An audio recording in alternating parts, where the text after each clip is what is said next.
Hi, I'm going to read Kitten Caboodle. I'm the author, Paige Grant. "Daddy's home," Tessa cried, running to open the door. Her tall papa in his brown uniform had a box in his arms, and it was mewing. "What have you got? Let me see." He put the box on the floor and opened the top. Inside were 6 little kittens, and they were not happy. "Oh, pobrecitos," said Tessa, sitting down next to the box and reaching for a kitten. 3 of them hissed and pulled back, but a gray stripy one let itself be picked up and cradled in her lap. "Where did they come from?" "I was making deliveries out on the edge of town and saw the box in a ditch. For a minute I wondered if it was one of ours, so I went back to look. Somebody had dumped these babies in the ditch." "Oh, how mean! Why would anybody do a thing like that?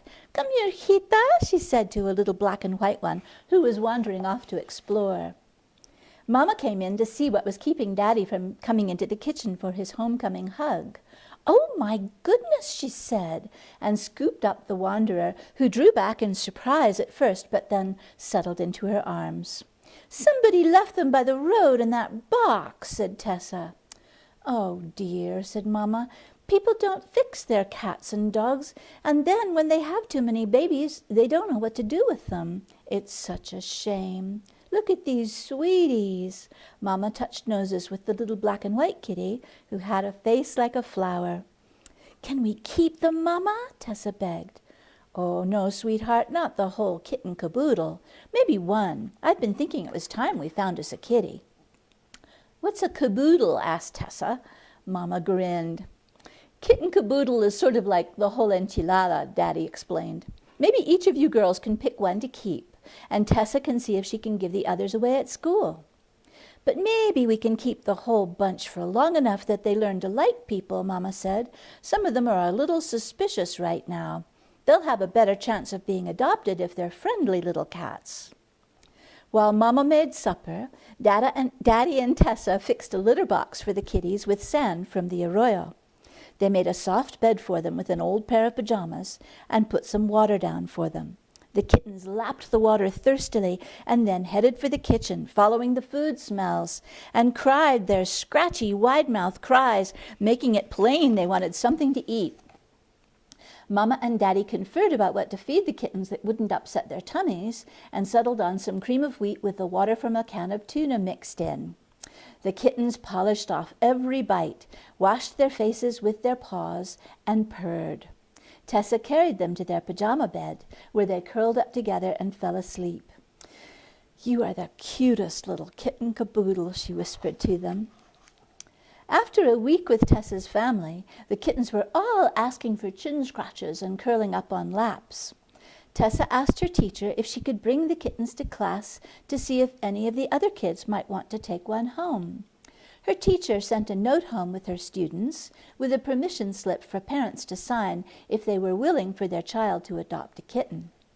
Only 2 permission slips came back, so early the next week, Tessa picked out 2 kittens from the caboodle, the gray stripy girl and an all-gray boy with white socks, for her 2 friends who would be taking them home. Her mama brought them to class at the end of the day, each in its own little box, and off they went to their new families. Tessa and her mom had decided on a beautiful calico girl and the black and white boy to keep for their own. That left a couple of Halloween kitties, an all-black boy that would grow into a sleek, beautiful panther cat, and a pumpkin and cream-striped girl. What to do with them? "We'll have to take them to the shelter," Daddy said. "Oh, no, Daddy. My friends at school said they kill kitties there." "Not if they can possibly help it," Mama said. "They are the kindest people. They work there because they love animals. It's the people who don't take care of their pets and let them have too many babies that make it so hard for the shelter to find homes for all those cats and dogs. But our kittens won't have any trouble getting adopted. They have lovely shiny coats and bright eyes, and they're house-trained, and they love people. When someone comes to peek into their room, they'll run right over and say, 'Take me!' Not like the poor little wild kitties that haven't learned to trust people." So, a little tearful, Tessa kissed the Halloween kitties goodbye before she climbed on the school bus the next day, and Mama took them to the shelter. That evening, Mama spoke sadly of all the beautiful cats that were waiting at the shelter for people to come and take them home. Dignified, graceful, grown-up cats, frolicsome teenagers, mama cats grooming their babies. Kitten Caboodle, said Tessa unhappily. She hugged the little black and white guy they had named Maestro, while Daddy dangled a string for Crazy Quilt the calico to jump at. Well, said Mama, we did the best we could to find homes for those little left-behinds, and these two are sure going to have good lives in this family. Crazy Quilt and Maestro grew like weeds, and they were so much fun. They would make a toy out of anything. They'd crawl into a paper bag lying on the floor and pretend to have to punch their way out. They'd steal Tessa's socks and carry them into hiding places. They would lie in wait at corners and pounce on the next person to come by. They would chase a wadded-up ball of newspaper that was tossed for them, grab it with their teeth and front paws, and kick it with their back feet until the floor was covered with confetti. And no little girl ever had better furry friends to cuddle up with at bedtime. One night, while Tessa was doing her homework, Mama told her, I stopped by the animal clinic today, and they said if we bring the kitties in first thing in the morning, they can have their surgery right away, and I can bring them home by noon. Mama, are you sure we can't let Quilty have babies? It was so sweet to have all those kittens here. I figured you'd make a pitch for that, Mama said, wiping her hands on a dish towel. Here, come play with me for a minute. She rolled out one of her big engineering drawings on the living room floor and turned it over to use the blank side. Then she shook a couple of rubber stamps and ink pads out of a bag. Oh, cool, said Tessa, admiring a stamp of a kitty reaching up to play and another one curled up to sleep. These are cute. Let's make the litter Maestro and Quilty came from, said Mama, opening the stamp pads. Let's have the boys be the jumping ones and the girls be the sleepy ones. Make an orange girl and boy, a green girl and boy, and a purple girl and boy. Why 2 each? Asked Tessa.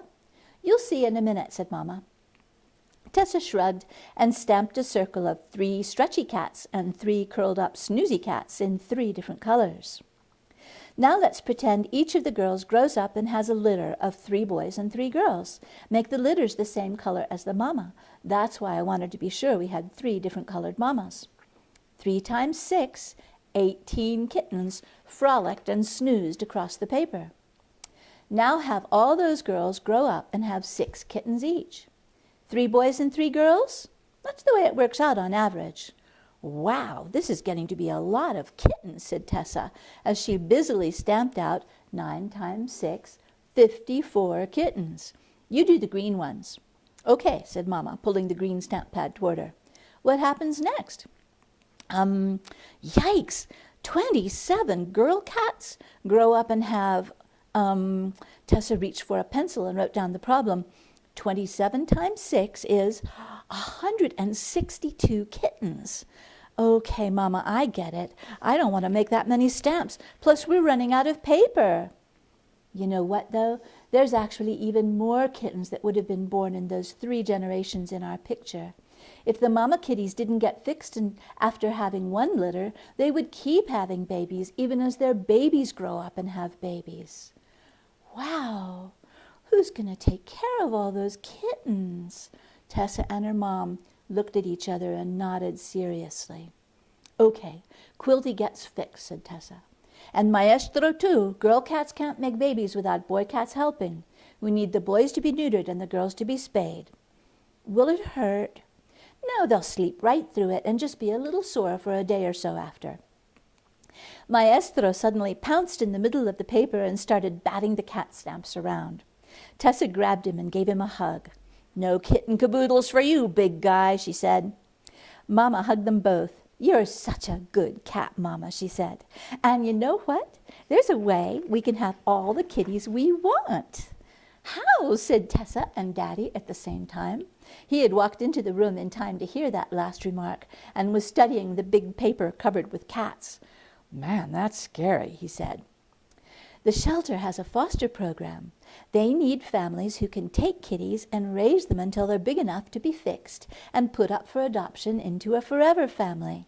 It's the best thing in the world for the kittens because, just like our litter, they learn to be trusting and happy and ready to be friends when people come into the shelter looking to adopt.